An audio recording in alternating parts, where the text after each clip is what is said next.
So mga tol, magandang balita para sa ating pambato ng WBC Bantamweight World Champion, Vincent Acero Astrolabio. Kakatapos lang po ang laban mga tol sa ating pambato versus pambato ng Thailand na si Nawapon Kakana.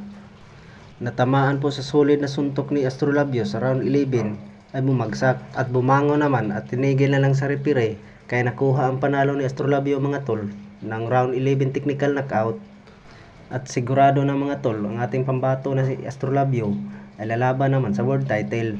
Ang makakalaban ni Astrolabio mga tol, yung nagtalo sa ating 4 Division World Champion, Nonito Donaire Jr., itong si Alexandro Santiago. Malaking pag-asa po ang ating pambato na si Astrolabio na mananalo pag sila ang magharap ni Alexandro Santiago. Sa kabilang dapo tayo mga tol. So mga tol, nagsabi na po ang ating fighting senator pambansang kamao Manny Pacquiao. Dahil po ay medyo matagal na po siya na hindi na natin nakikita sa ibabaw ng luna, ay sinabi naman sa ating pambansang kamao na gusto daw siya mag-world champion ulit or exhibition game. Nami-miss po siya yung boxing eh. In terms of exhibition, okay lang pag exhibition lang. Ano lang. Pero sa akin, siyempre, as a boxer, gusto mong mag-world champion din. Iyon ang sinasabi sa ating pambansang kamao Manny Pacquiao. Dahil pa ay gusto pa daw siyang lumaban para mag-world champion ulit. Namimiss daw niya ang suntukan sa ibabaw ng luna. Alam naman ng karamihan ay marami ding naghihintay sa ating fighting senator Manny Pacquiao na magkaroon ng laban ulit. Sa kabilang banda tayo mga tol.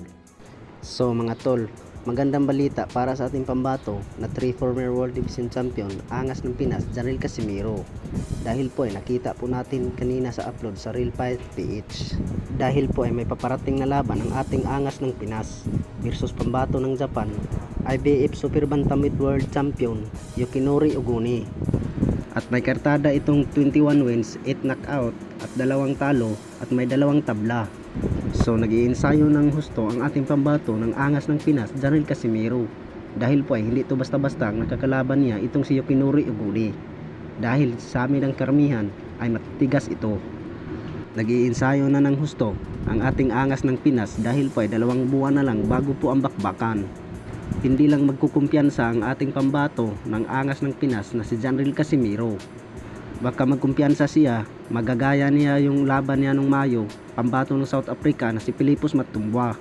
Dahil po hindi niya nakala na malakas pala yung tao na yun.